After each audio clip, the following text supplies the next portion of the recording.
mundo vive mudanças climáticas e as grandes cidades enfrentam desafios de trânsito, transporte e mobilidade sustentável. A Câmara de São Paulo e a capital paulista pensam nesse tema e você vai saber como na quarta reportagem da série especial.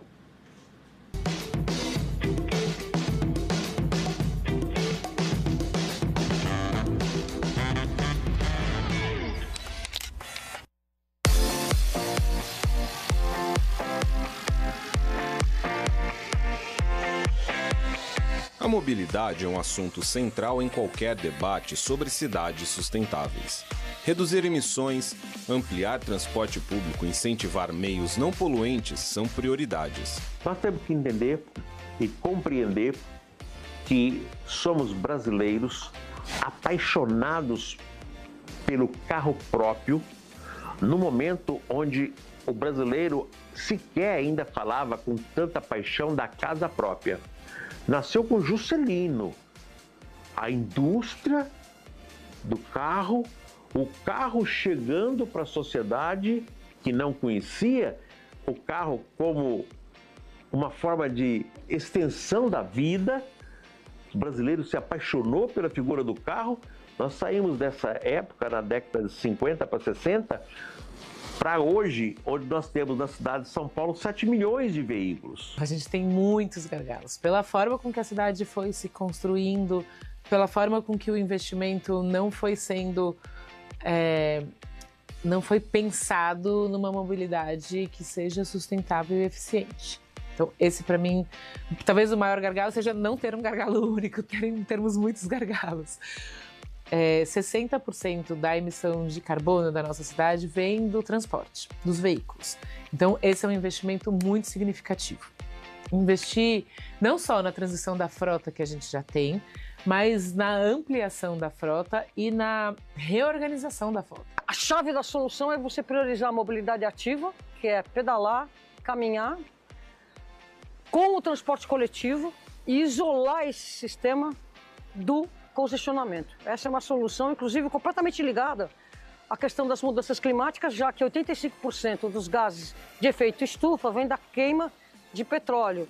E os congestionamentos, eles tornam as nossas cidades ineficientes e doentes, em todos os sentidos, inclusive adoece a população. Então, a solução que a gente conhece e que eu, Renata Falzoni, defendo há 5 décadas, é exatamente essa. Vamos caminhar mais, pedalar mais, combinar isso com o transporte coletivo e também agir na questão da moradia, do plano diretor da cidade, e fazer com que as pessoas não precisem andar 40, 50 quilômetros para ir para o trabalho, e sim morar mais perto dos seus empregos. A diminuição da emissão de gases de efeito estufa por veículos também está ligada a outras frentes de atuação. No município, uma delas envolve os veículos públicos, com a cidade de São Paulo adotando iniciativas de mobilidade sustentável. O setor de resíduos é o terceiro maior responsável por emissões de gás de efeito estufa na cidade de São Paulo. Então, o que nós estamos avançando e atacando nesse contrato? As emissões através do transporte, né, dos caminhões, as emissões dos caminhões de coleta e as emissões dos aterros sanitários. A gente tem uma frota importante de cerca de 600 caminhões de coleta. Esses caminhões estão gradualmente sendo substituídos por caminhões movidos a biogás, a biometano. E ao usar esse combustível, chega a ser 90% menos poluente do que o diesel. Então a gente tem 2 ganhos. A captura do metano, que deixa de ir para a atmosfera, lá no aterro, e a substituição do diesel. E aí, na substituição do diesel, a gente tem também 2 ganhos. O gás de efeito estufa, propriamente dito, e a diminuição do particulado.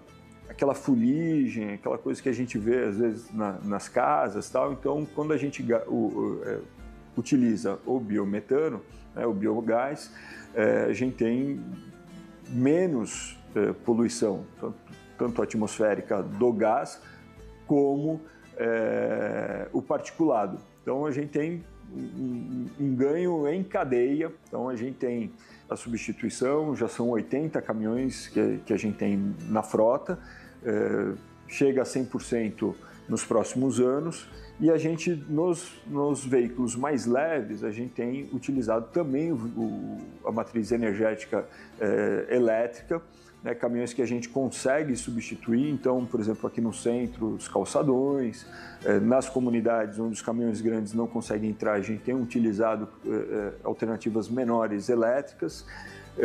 E mesmo, por exemplo, no ecomóvel, a gente tem um ecomóvel que é 100% elétrico. Era uma van que rodava no diesel, hoje a gente está no elétrico também. Como exemplo para a sociedade, o ecomóvel, que é o nosso veículo de educação ambiental, né, que vai nas escolas, que vai aqui na comunidade, nas subprefeituras, levando essa informação para a sociedade. E também a substituição da frota de coleta de resíduo de saúde.